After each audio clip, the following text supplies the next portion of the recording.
the Columbia Law School Italian Society for all the support they've given us today and for hosting us and help us organize this amazing first day. So thanks, guys.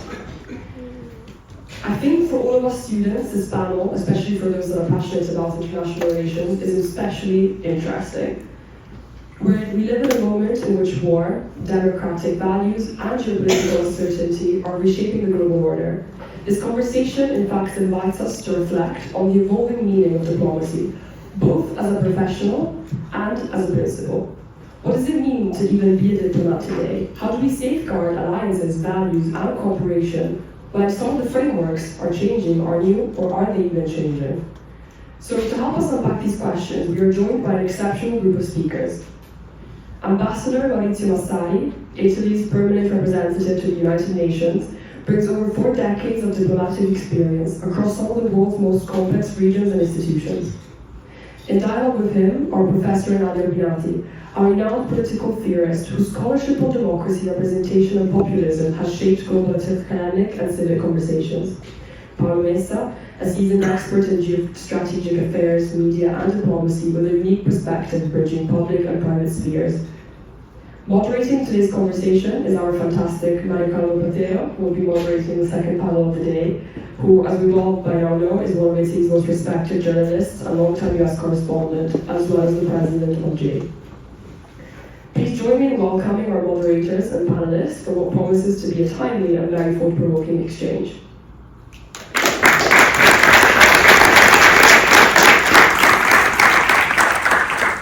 So, to open up the conversation, I would like to ask you all to answer, in a very, very brief manner, one sentence if you can.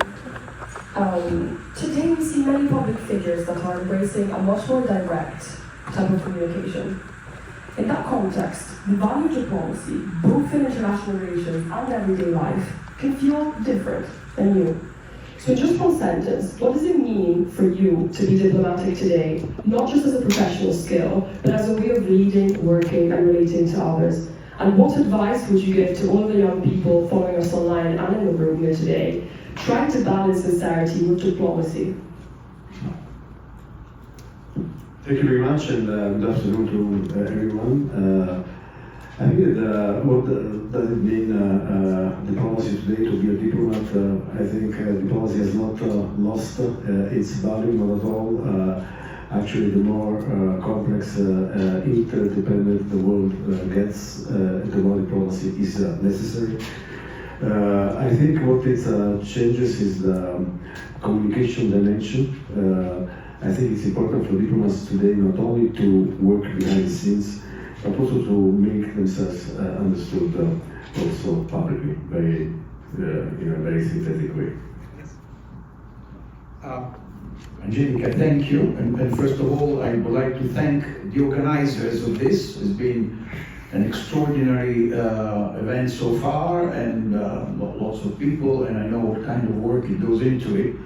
Now, talking about diplomacy, you mentioned direct, and you were very diplomatic yourself, because I guess you were probably referring to President Trump, who was being very direct in his posture. My suggestion is be diplomatic, no matter where you are. If you're dealing with your boss, with your friends, it's always better, I think, to be diplomatic than to be very direct or unpleasant. Only a few people can manage to do it. Maybe Trump is able to do it. We still have to understand his secret.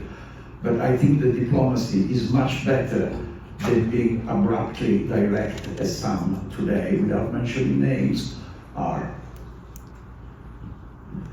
Thank you, Mario, and first of all, thank you all for being here. It is a great honor to stand here, between Professor Rubinati, Ambassador Massari, and of course my dear friend Mario.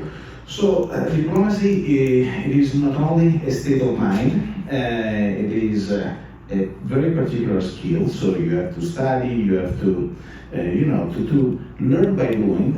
Also now, we are living in a sharp era where communication is so important, and thanks, quote unquote, to social media, it's easier to speak bold rather than soft. And I think that diplomacy means understanding of the person that is in front of you.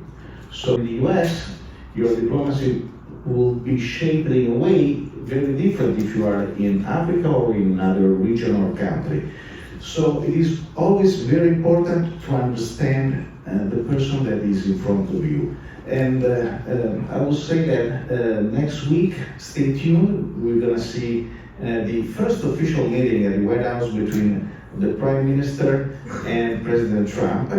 And I will take note about, the quality, the diplomatic quality of the Italian Prime Minister. I think as Italians, we should be proud, but let's wait and see. But I'm confident it will be a very interesting meeting, not easy at all. A friend of mine told me this is a suicidal mission. Paolo, this was meant to be the third question. Yeah, sorry. I leave the floor to the professor. Very quick. Yes, thank you also for having me here. Very quick. So, if you're the president of an imperial country, well, you feel that you can do whatever you like to do and to say whatever you like to say. If you are the president of the Republic of San Marino, Dios. So it depends the contingent situation and of course the context. Leaving aside that, you say, yes, diplomacy is the art of making people do what they would like otherwise not to do. So it is we have a long tradition in Italy of this education to diplomacy, to the counter-reformation, to the formation of states. If you open the book of Machiavelli, the prince is clear. I mean, if you want to kill somebody by letting him know that you are inviting them, oh, well, this is not the way to do diplomacy. But there is a long tradition of diplomacy that I would call, the title of a book that I just wrote, it's called, Virtuous Hypocrisy, which is not manipulation. It is the ability of talking without making the other person feel she is out of place. So to make people feel that they can interact with you in a way that is civil, although you know what you want to. So it's very complicated, but it's a crucial art of interactions in civil society. Thank you. Oops. Thank you, and thank you all. Okay, so we go ahead with a few more questions. We were talking about diplomacy. So diplomacy in the real sense of the word is, we think about the diplomatic career, like Ambassador Massari has done, which is public service. And all of you students here may have today a different relationship with what public service is. Is it good to work as a public servant? It's not. I got the impression from many of you that most of you will end up in the private sector.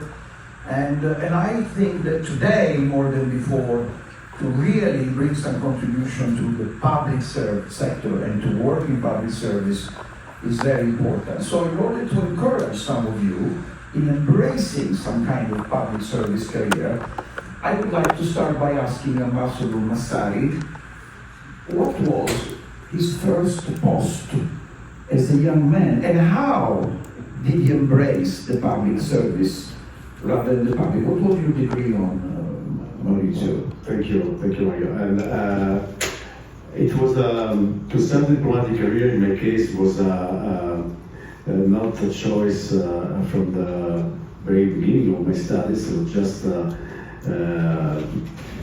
it happened like that. That after the degree in political sciences, you ask yourself, what can you do? And you start looking around, and among the public positions that you can apply for, diplomacy certainly is one of the most appealing.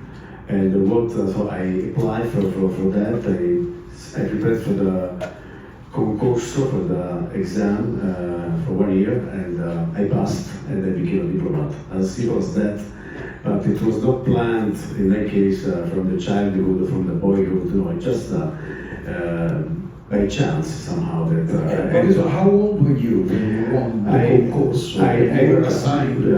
I entered when I was 25, and that's interesting. That my first assignment abroad was Moscow, the Soviet Union. And because as it said that I have 40 years, 40 experience in diplomatic service, I reveal my age. But no, the interesting thing is that I started from the basically the Cold War, Soviet Union, '86, when I landed in Moscow, and I ended up here in New York in the era of AI, of the U.S.-China trade war, and the crisis of multilateralism and the rest. All this long career I'm very proud of, went through very interesting stages. Just to mention some of them, I mean, I led a lot with the Balkans, the Balkan Wars in the 90s. Also, I was ambassador for the OSCE in Belgrade, 2003-2006. Then was the period of the Middle East track, and I went to the Arab Spring as ambassador to Egypt, and also Arab Winter, unfortunately. And then before New York, the European Union. Again, I arrived in 2016. After a few weeks, there was Brexit, and which occupied a lot in 3 years of relentless negotiations, and then the COVID and reaction of the European Union to the COVID with this recovery fund, public debt shared by the EU with the common debt was a kind of revolutionary move. So many different experiences, and all of them very interesting. I have to say, and I conclude on that, being a Western diplomat in the Soviet Union, 86 or 90, it was a different feeling. You could feel that you were on the right side of history. Today, in this very complicated world, I don't know, you have some more doubts who is right, who is wrong, and our difficult task as a country, representative of country belonging to the West, to the EU and to NATO and so on, how to defend our Western values, identity, interest in such a complicated world where again, the divisions between right and wrong are much more nuanced than they were 40 years ago. Thank you. So, but it was exciting to arrive in London, to arrive in Moscow, age 26. So one thing about the diplomatic career, it's that there is a very tight ranking, there is the ambassador, etc., etc. But there is also a great deal of empowerment. You will be given responsibilities immediately, I guess. No, so that gives a great deal of satisfaction. Yes, and actually, when I arrived in Moscow, I was the first secretary, so the first level basically of the diplomatic career. But it happened to be, I happened to be empowered because I was a Russian speaker. I studied Russian at university, and actually they sent me to. I was sent to Moscow because I actually had applied to be general consul in Detroit. And the personnel department called me, I remember, unforgettable, in August, said, Maurizio, no, you forget about Detroit, you have to go to Moscow. I said, why Moscow? And because of in the spy war between the West and the Soviet Union, an Italian a Soviet diplomat had been expelled from the Soviet embassy in Rome, and the Soviet Union reciprocated, expelling one Italian diplomat from our embassy to Moscow. And the ambassador at the time, he insisted he wanted a diplomat who could speak Russian. And so I said, look, in my application for Detroit, I put that among the languages that I knew was Russian. I said, oh, you have to go to Moscow. Then in 2 months, I was afterward I was in Moscow. That was really very short. Not a bad posting, it's the first posting. I'd like to stay on the public service concept because we're witnessing today some action, especially coming from the United States, that has been sort of a point of reference for decades about having an administration and those that are below, not just the political appointees, that is working. People are working, it is prestigious to work in the public sector, and now we have an administration that, with this program that is managed by Elon Musk, is slashing tens of thousands of positions in the public sector. So both of you, in a way, directly or indirectly, work in some kind of public sector. You work for NIEF, but you're part of the Atlantic Council. You publish a paper in Italy called the Formiche, and you, Nadia, of course, you teach, which is for a private university, but it's still very much, the motivation of rendering a public service. So what can you say, both of you, starting with you, Paolo, about public service today? Are we getting bad examples from Washington? Do we have to stick with it? Is it important? I think, Mario, that public service is not only related to the civil servant. So you can be part of the private sector, but also being aware of your public service. So I think we should have a different approach. I had the fortune to serve the Italian government in different positions and to be part of the Italian politics, and it was great. But being in the think tank world, in the corporate or some hybrid assignments like NIAF or the Atlantic Council, I will say that I always kept the idea to be a public servant. In any event, working well, it is a form of public service. And journalism also is a way to serve the public in a very serious way. So all of us, we have duties, responsibilities. We should be accountable not only for our shareholders if we work in a company. So I think the public service is a broader idea we should embrace. Not to avoid your question, I think that it is important to preserve,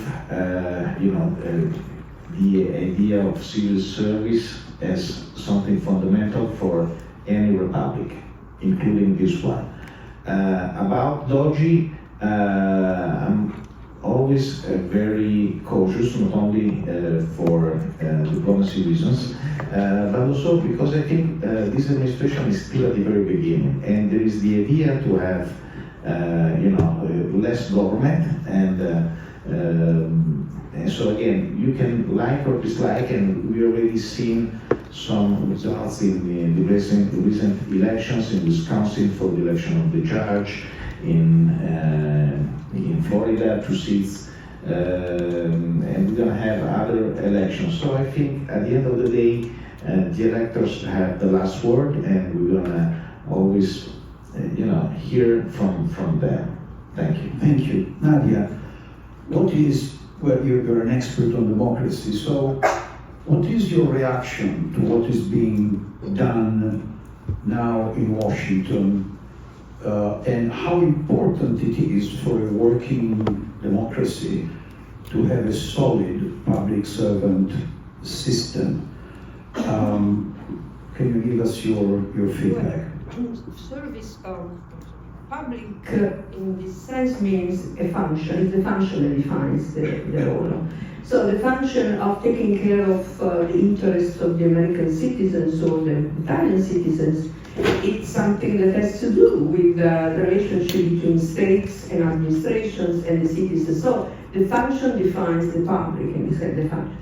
Then there is another conception of the public, which is the service you give, as we were saying. Meaning, I teach at a private university, but the service is public, because when you form students who are going to play some roles in the future in our society, whatever is the kind of function that play, that is a responsibility to form other of future generations. So public has many meanings.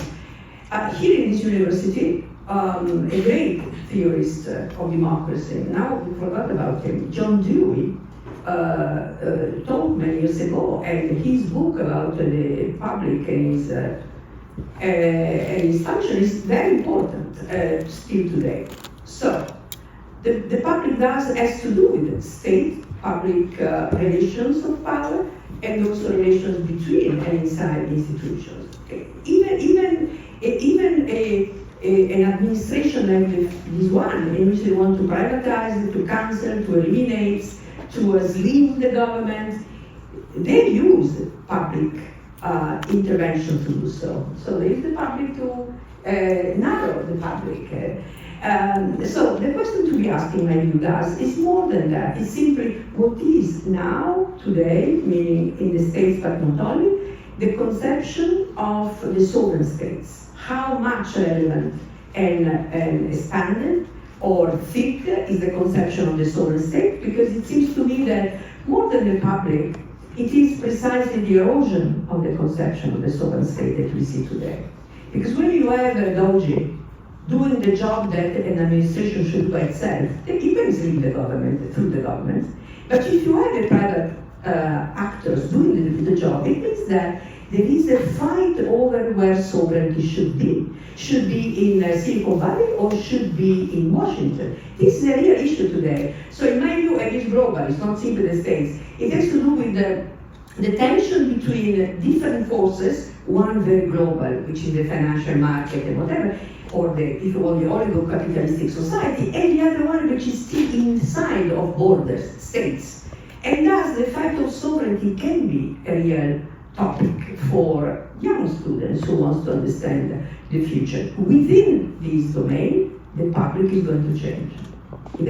When we pass from the medieval small city town to territorial states, which was the beginning of diplomacy. Diplomacy was born in the 17th century, between 16th and 17th century de facto. It was born along with the formation of territorial states. So if you don't have anymore this kind of territorial state, many things are going to change, even in the performance of political functions in the public.